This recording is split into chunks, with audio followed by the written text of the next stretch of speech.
Mi jefe me despidió por ineficiente y 2 meses después me pidió trabajo.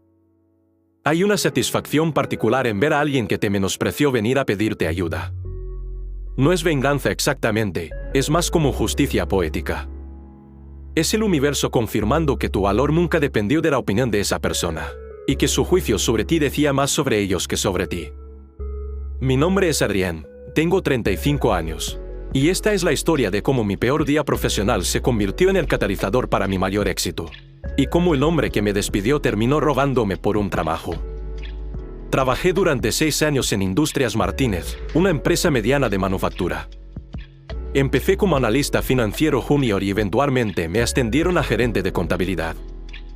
Era buen trabajo, salario decente, beneficios sólidos. Pero más que eso, me apasionaba lo que hacía. Me gustaban los números, encontrar patrones, asegurar que todo cuadrara perfectamente. Mi jefe directo era Ricardo Martínez, hijo del fundador de la empresa y director financiero. Ricardo había heredado su posición más por apellido que por competencia. Tenía un MBA de una universidad cara pero poca comprensión real de cómo funcionaban las finanzas en él, día a día. Desde el principio, Ricardo y yo chocamos. Él quería números que se vieran bien en papel, y yo quería números que fueran precisos. Él tomaba atajos, y yo seguía procedimientos.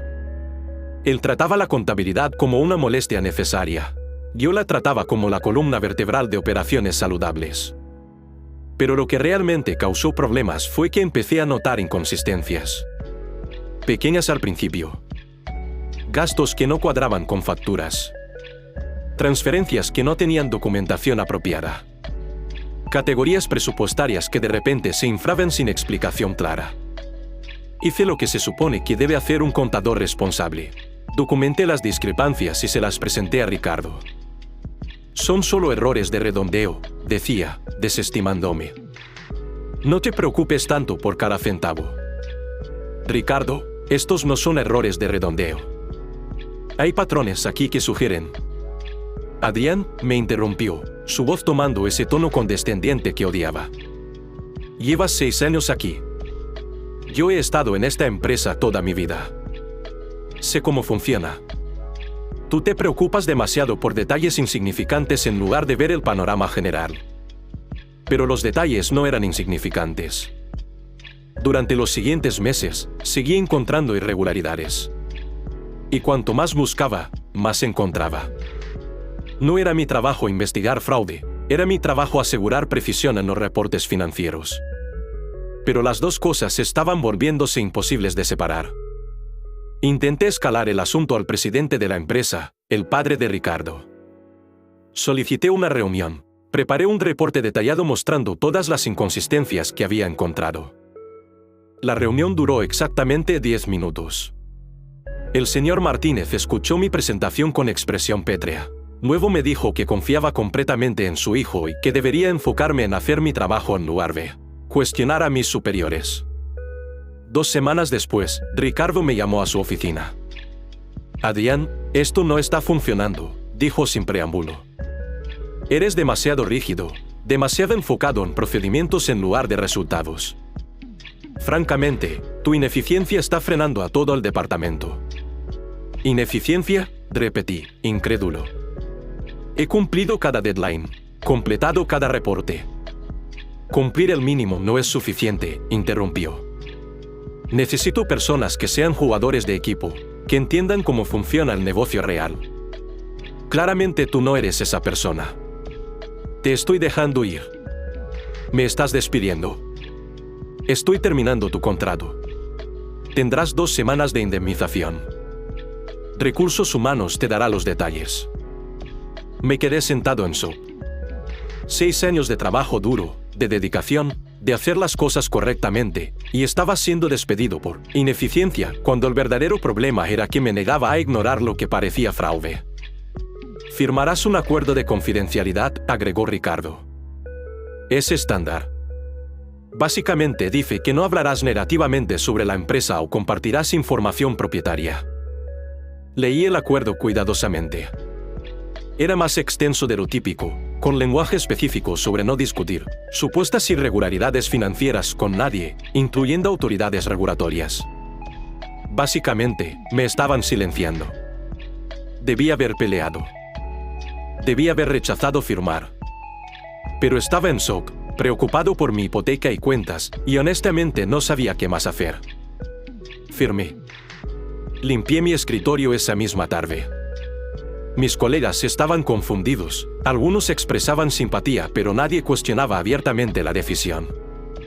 Todos tenían sus propios empleos que proteger. Las siguientes semanas fueron oscuras. Envié incontables currículums. Fui a entrevistas donde tenía que explicar por qué había dejado mi posición anterior. No podía decir la verdad debido al acuerdo de confidencialidad, así que inventaba excusas vagas sobre diferencias de dirección que sonaban poco convincentes.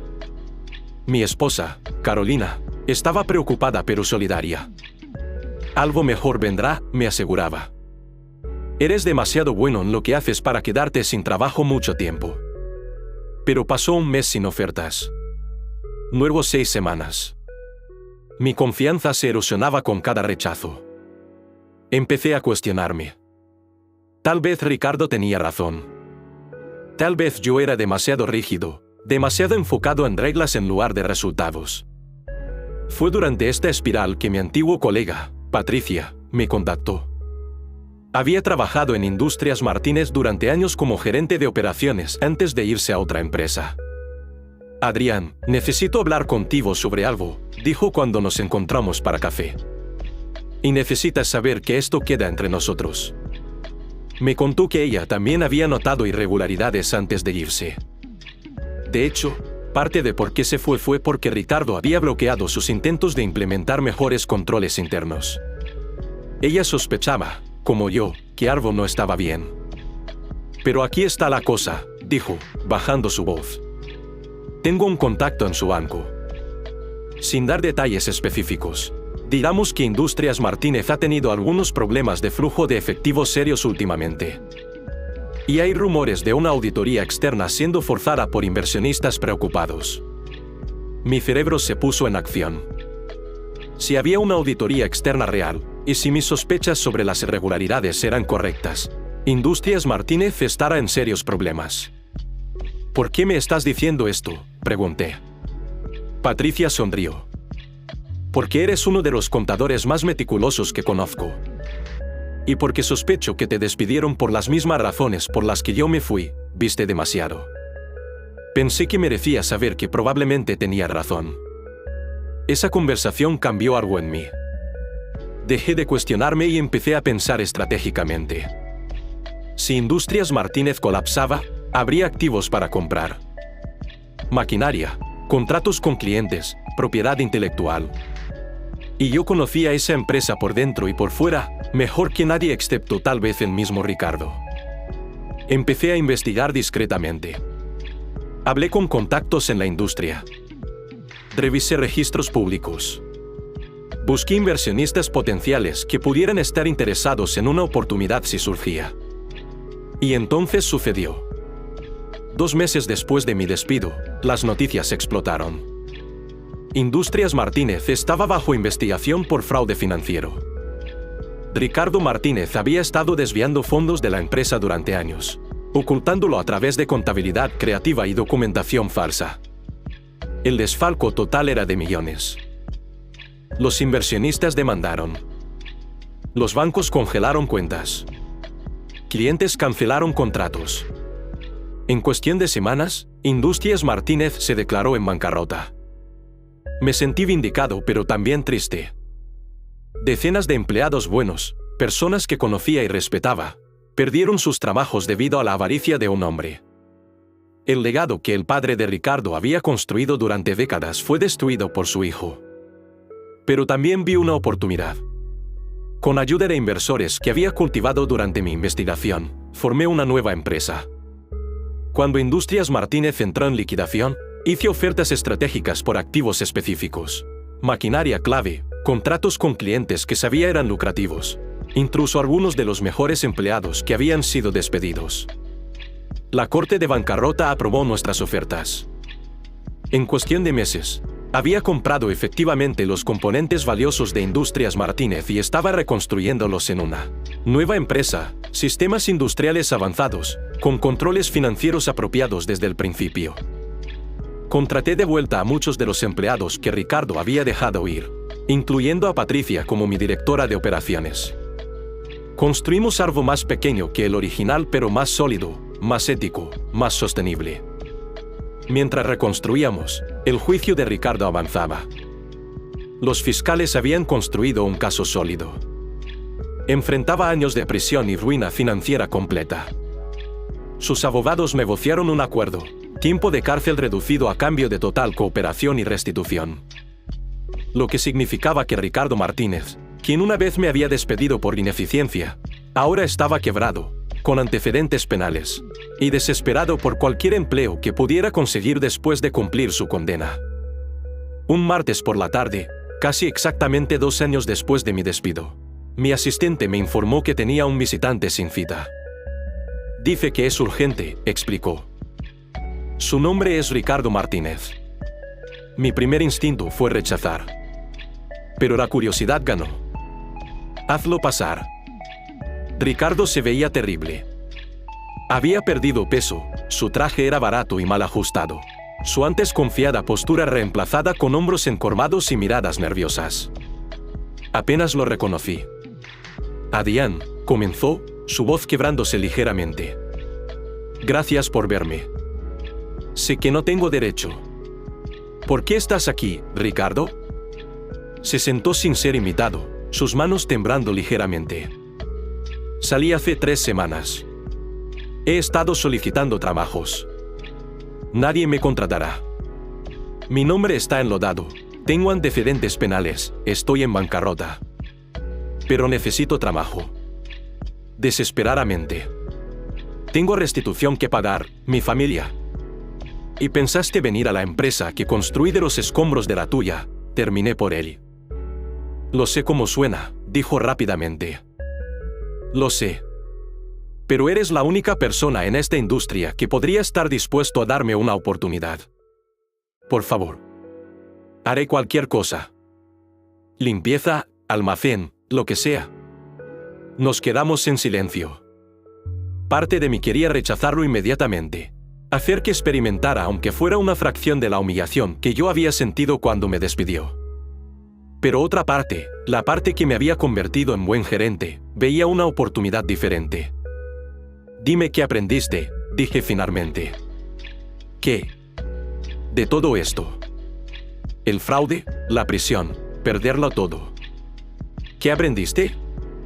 Ricardo tardó largo rato en responder. Cuando lo hizo, su voz era apenas un susurro. Aprendí que tenía razón. Sobre todo. Los números importan. Los procedimientos importan. La ética importa. Pensé que las reglas eran para otros, que era más inteligente que el sistema. Y destruí todo lo que mi padre construyó. Destruí carreras de personas buenas. Destruí mi propia familia. Y sobre despedirme específicamente. Eso, dijo, finalmente mirándome a los ojos, fue la decisión más estúpida que tomé en una larga serie de decisiones estúpidas. No estabas siendo ineficiente. Estabas siendo honesto. Y te castigué por eso porque tu honestidad amenazaba mi esquema. Lo siento. Sé que las disculpas son insuficientes, pero lo siento sinceramente. No iba a darle trabajo. Esa decisión ya estaba tomada. No podía confiar en él, y mis empleados merecían trabajar sin el hombre que había traicionado a tantos de ellos. Pero había algo que podía hacer. No te voy a contratar, Ricardo, dije firmemente. Mi empresa está construida sobre integridad. No puedo arriesgar eso, y francamente, no confío en ti. Vi esperanza morir en sus ojos. Sin embargo, continué. Conozco a alguien que ejecuta programas de rehabilitación vocacional para personas con antecedentes. Trabajan con exconvictos, enseñándoles oficios, ayudándoles a reconstruir sus vidas. No es glamoroso, pero es honesto. Haré una introducción si estás interesado. ¿Por qué ayudarías? Porque a diferencia de ti, No creo en patear a la gente cuando está abajo. Y porque todos merecen una oportunidad de reconstruir, aunque en tu caso tendrá que ser lejos de mi empresa. Ricardo asintió lentamente. Lo entiendo. Y gracias. Incluso esto es más de lo que merezco. Hice la introducción como prometí. El programa aceptó a Ricardo en su capacitación de carpintería. Desde entonces, según he escuchado, está trabajando de manera constante, ganando salario modesto, parando su restitución lentamente. No nos hemos vuelto a hablar desde aquella reunión. No hay necesidad. Nuestras trayectorias divergieron completamente. Él cayó debido a arrogancia y deshonestidad. Yo me elevé por paciencia y principios. Mi empresa ahora emplea a 60 personas. Somos rentables, creciendo constantemente, respetados en la industria. Implementamos los controles financieros más estrictos. No porque desconfiemos de nuestra gente, sino porque respetamos la importancia de hacer las cosas correctamente. Carolina me preguntó una vez si disfruté cuando Ricardo vino a pedirme trabajo. Si se sintió como venganza. No, respondí honestamente. Se sintió como tristeza. Tristeza de que alguien con tantas ventajas las tirara todas por codicia. Tristeza de que tanta gente fuera lastimada por sus decisiones. Pero también vindicación, agregó Carolina. Eso también, admití. Vindicación de que hacer las cosas correctamente, incluso cuando es difícil, eventualmente importa. La historia circuló por la industria, por supuesto. La gente sabe que el hombre que me despidió por ineficiencia terminó en prisión mientras yo compré su empresa. Algunos lo ven como historia de venganza. Otros como lección de karma. Para mí, es recordatorio de algo más fundamental. Tu valor no es determinado por las personas que te menosprecian. Es determinado por tu integridad, tu competencia, tu voluntad de hacer lo correcto incluso cuando es difícil. Ricardo me despidió porque amenacé su esquema corrupto. Pensó que silenciarme protegería sus secretos. Pero todo lo que hizo fue removerme de situación donde no podía hablar libremente a una donde pude construir. Alternativa mejor. Mi ineficiencia resultó ser exactamente lo que una nueva empresa necesitaba. Atención meticulosa a detalles, compromiso con procedimientos apropiados, negativa a tomar atajos incluso cuando es más fácil. Han pasado 4 años desde mi despido. 4 años desde ese día donde pensé que mi carrera estaba terminada. Ahora dirijo empresa exitosa, he ganado respeto en mi industria. Y ayudé a docenas de personas a encontrar buenos empleos después de perder los suyos cuando Industrias Martínez colapsó. Y el hombre que me despidió está construyendo muebles, ganando salario por hora, y probablemente pasará próxima década pagando restitución por su fraude. No es venganza. Es justicia. Es consecuencias. Es universo confirmando que hacer las cosas correctamente, eventualmente, importa. Mi jefe me despidió por ineficiente y 2 meses después vino a pedirme trabajo. La empresa quebró porque él ocultaba desfalcos. Yo compré lo que quedó, y él necesitaba empleo urgente. No le di trabajo. Pero le di lo que nunca me dio, honestidad, respeto, y oportunidad de reconstruir aunque en capacidad mucho menor de la que una vez tuvo. Porque así es como personas decentes operan. No por venganza, sino por principios.